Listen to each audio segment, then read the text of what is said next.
Unlocking possessives. Mastering my, your, his, her, its, our, and their. Hello language learners. Today we're delving deep into the realm of English grammar, specifically focusing on possessive determiners. These are the words like my, your, his, her, its, our, and their that help us show ownership in a sentence. By the end of this video, you'll be a pro at choosing the right word for every situation. Remember, possessive determiners are used in English sentences to indicate who owns or possesses something. They always come before the noun they modify. Here's a quick refresher. My is used when the speaker owns something. Your is used when the person you're speaking to owns something. His and her are used when another person, a he or a she, owns something. Its is used when an animal or a thing owns something. Our is used when a group that includes the speaker owns something. Their is used when a group that doesn't include the speaker owns something.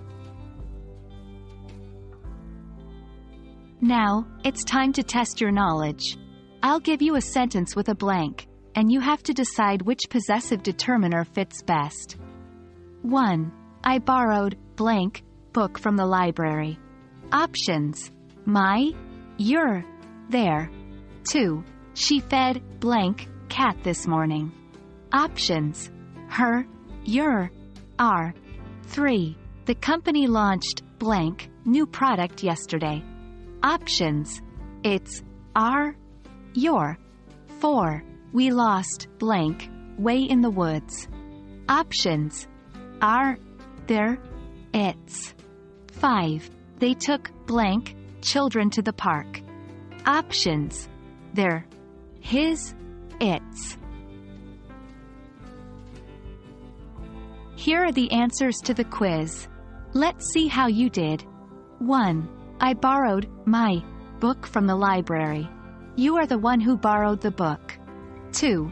She fed her cat this morning. The cat belongs to she. 3. The company launched its new product yesterday.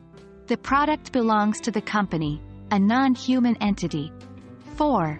We lost our way in the woods. The group including the speaker got lost.